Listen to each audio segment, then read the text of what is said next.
शिव जी कह रहे हैं, हे पार्वती, जिसने अपने कानों से कथा नहीं सुनी उसके कान कैसे हैं? बोले सर्प के रहने वाले बिल जैसे। भाई ये भी गड्ढे हैं और सर्प जिसमें रहता है वो भी बिल गड्ढा होता है। एक संत बहुत बढ़िया बात एक समझा रहे थे, गणेश प्रसाद जी, कि यदि सर्प बिल में घुस जाए और उसको निकालना हो तो क्या तरीका है? बोले बिल में पानी डालो। अब बिल में पानी डालोगे तो सर्प जो अंदर घुसा हुआ है वो झटपटा के बाहर भागेगा। तो बोले हमारे कान रूपी बिलों में से भी विषय रूपी सर्प अंदर घुस के हृदय में छुप के बैठ गए, विषय विकार। तो वो विकार जो अंदर छुपे हुए हैं वो कैसे निकलेंगे? बोले कानों से भगवान की कथा डालो, और जब कथा अंदर जाएगी तो विकार निकल निकल के भाग जाएंगे और हृदय में भगवान विराजमान हो जाएंगे। जिसने अपनी आंखों से भगवान का दर्शन, संतों का दर्शन नहीं किया उसकी आंखें बेकार हैं। अक्षरवताम फलवदम न परम विदामः। भैया वो आंखें नहीं है जिसने अपने इन आंखों से भगवत विग्रह का दर्शन नहीं किया। इसलिए हो सके तो नित्य प्रति मंदिर जाइए। यदि संभव हो तो ऐसा नियम बनाइए कि प्रतिदिन मंदिर में जाएंगे, भगवान का दर्शन करेंगे। और नित्य प्रति ना जा सकें तो हम आपसे एक प्रार्थना कर रहे हैं कि कम से कम हफ्ते में एक दिन जरूर मंदिर जाइए। आपके मोहल्ले में आसपास जो भी मंदिर है वहां एक दिन जरूर जाइए। आज हमारे मंदिरों की स्थिति क्या है?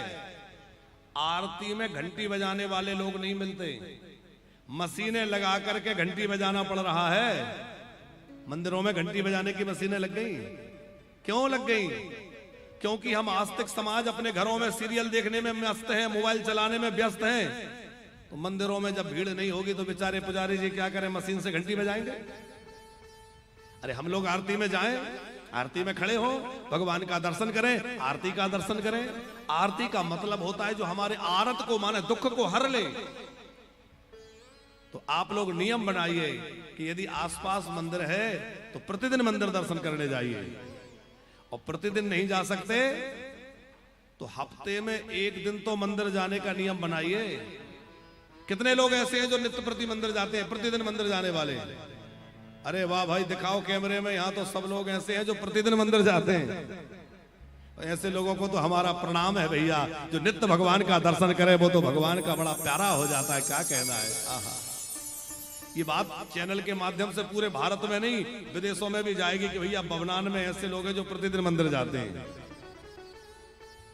बहुत अच्छी बात है। तो भगवान शंकर कह रहे हैं, देवी जो नित्य प्रति भगवान का दर्शन नहीं करता, उनके विग्रह का दर्शन, संतों का दर्शन नहीं करता, उसकी आंखें बेकार हैं। भगवान महादेव कह रहे हैं, देवी तुम्हारी सब बातें मुझे अच्छी लगी, तुम्हारे सब प्रश्न बहुत बढ़िया हैं, पर एक प्रश्न तुम्हारा मुझे अच्छा नहीं लगा। पार्वती जी ने कहा, कौन सा? डर गई। कौन सा प्रश्न अच्छा नहीं लगा? बोले तुमने जो कहा कि क्या वो राम अलग हैं, जो दशरथ पुत्र राम अलग हैं और वो राम अलग हैं। बोले ऐसा नहीं है, कोई राम 10-5 नहीं है, राम तो एक ही है। तुम जानती हो देवी ऐसी बातें कौन करता है?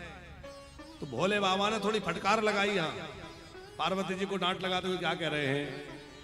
कहा ही सुनहि अस आधमो नर, ग्रसेज मोह पिशाच, पाखंडी हरिपद विमुख, जानहि झूठ न साच। जो पाखंडी लोग हैं, जो भगवान की भक्ति से विमुख हैं, जिनके अंदर ज्ञान नहीं है, जो झूठ सांच नहीं जानते, वो लोग ये कहते हैं कि ब्रह्म राम अलग है, दशरथ जी के पुत्र राम अलग है। ये अलग नहीं है, वह परम ब्रह्म ही दशरथ पुत्र राम है। राम कोई 2-4 नहीं है, राम एक ही है। कि तुम जो कहा राम को आना, जेहि श्रुति गावो, धरहे मुनि ध्याना। ऐसा कौन कहता है कि मुकुरो मलेन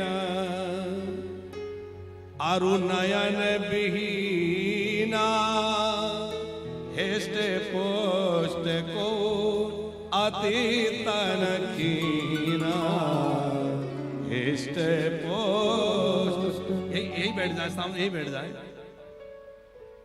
पवन यहां बैठा लो।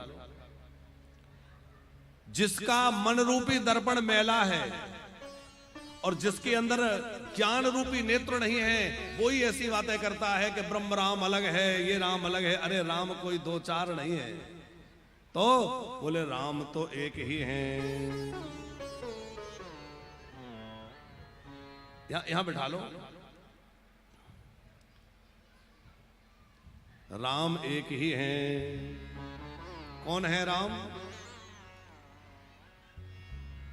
बोले सगुण राम और निर्गुण राम दो नहीं है, एक है। पर कैसे? अब बहुत ध्यान से समझना आप लोग।